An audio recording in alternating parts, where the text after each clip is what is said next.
Comment séduire une princesse en 3 tours de clé. Le prince Éole grimpait en direction de la tour qui se dressait au milieu de montagnes désertiques. Il était très nerveux, car dans la tour qui pointait vers le ciel, il y avait la princesse que ses parents voulaient lui faire épouser. Le voyage avait été épuisant. Il avait dormi la première nuit dans une mauvaise auberge, sur un lit infesté de punaises.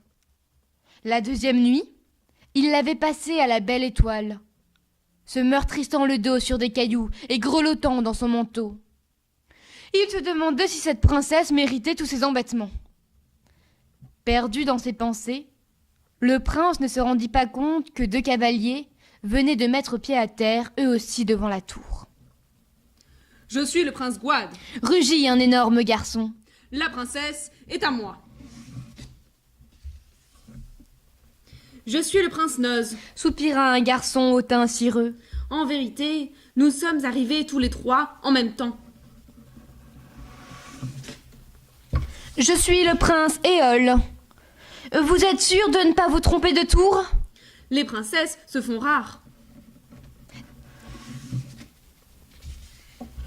La mêlée continua dans les escaliers, si bien qu'ils parvinrent au sommet tout essoufflés. La princesse se tenait devant un miroir et peignait sa longue chevelure dorée. Les 3 princes cessèrent aussitôt de se bagarrer.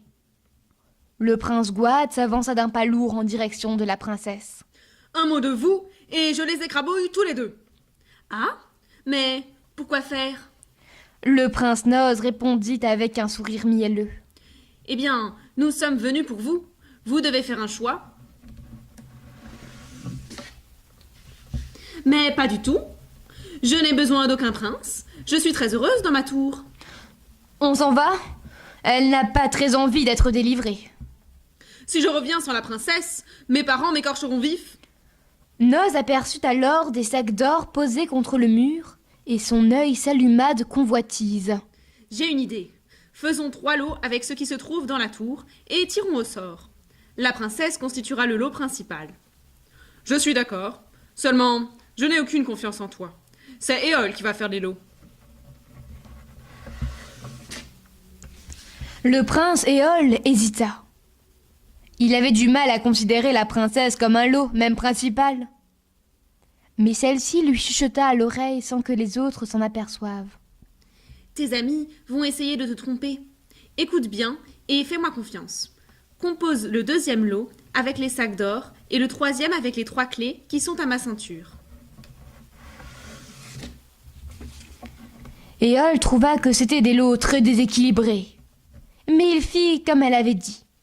Il traça 3 cercles sur le plancher, conduisit la princesse dans le premier, mit les sacs d'or dans le 2e et déposa les clés dans le 3e.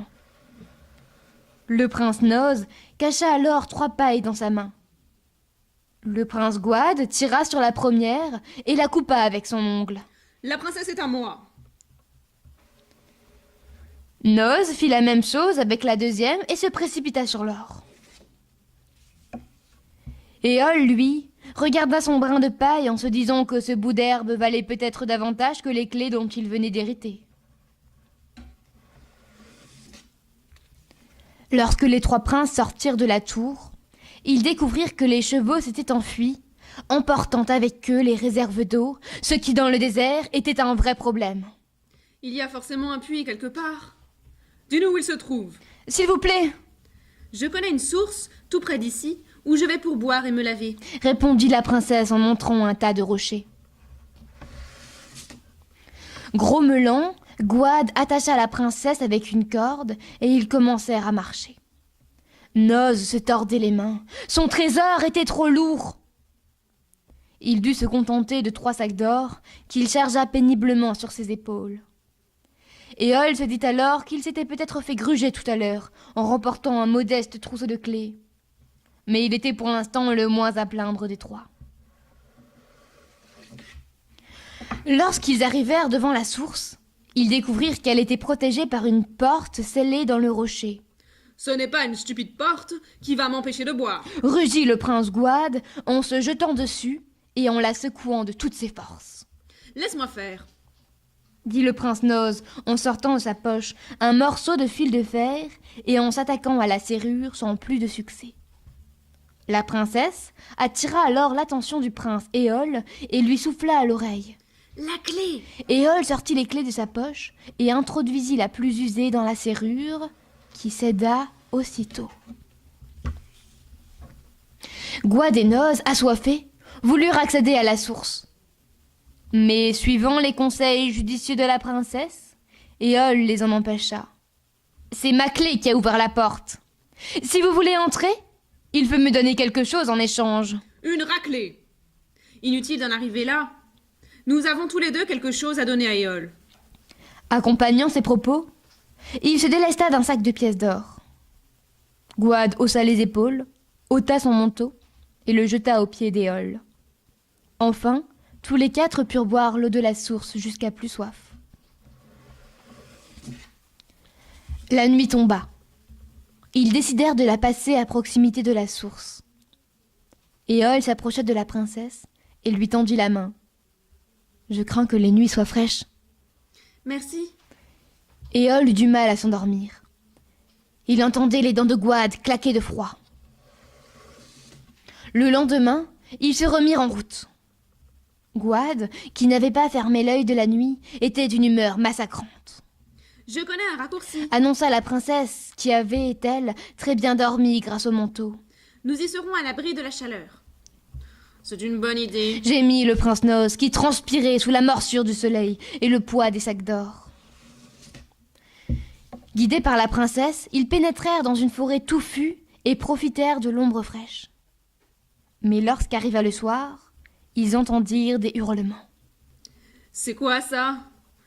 Ça ressemble à des loups. » Éole ne dit rien, mais il se rapprocha de la princesse, prête à la protéger. Il y a une cabane au bout de ce sentier. Ils coururent et parvinrent bientôt devant un abri en rondin. La porte était solidement fermée. Gouad donna contre les planches de chêne de grands coups inutiles. « À mon tour. » dit Noz en ressortant le morceau de fil de fer de sa poche. Mais la serrure résista à toutes ses tentatives.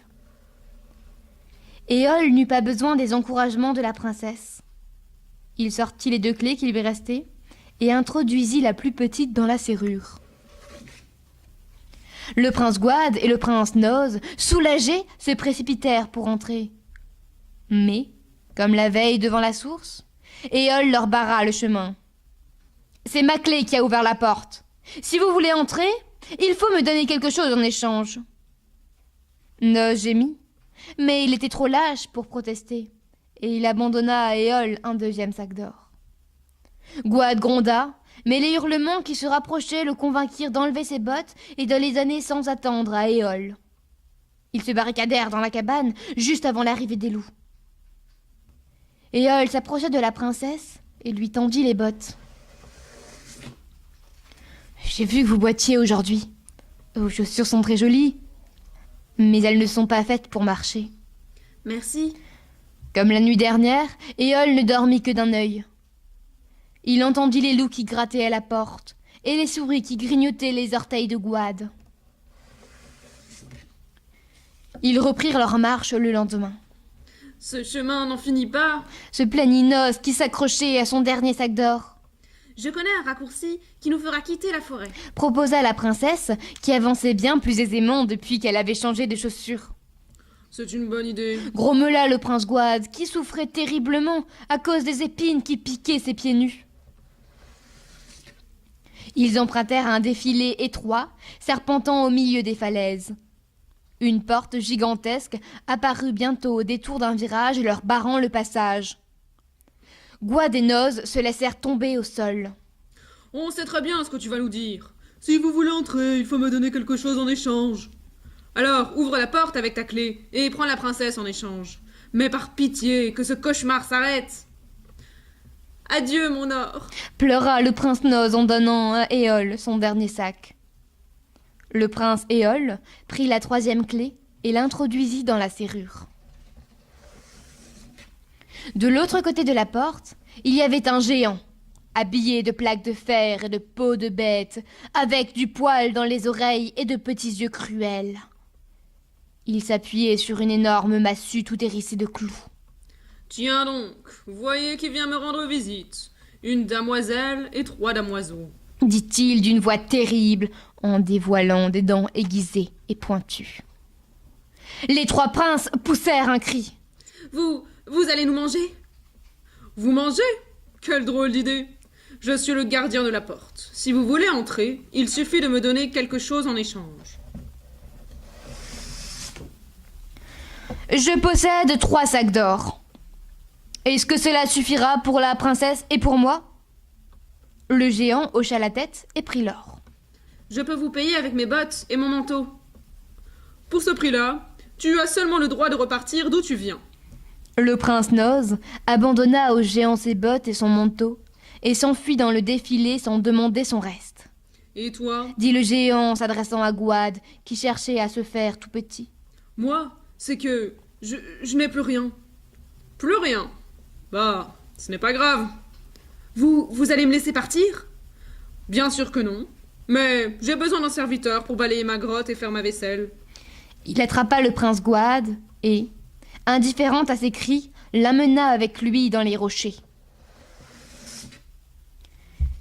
Éole s'approcha de la princesse et la débarrassa de la corde qui la retenait prisonnière. Il lui rendit ses clés. « Vous êtes libre de retourner dans votre tour maintenant. » Elle lui sourit. « C'est que, depuis que je t'ai rencontré, je n'en ai plus du tout envie. » Puis, elle se jeta dans ses bras et l'embrassa.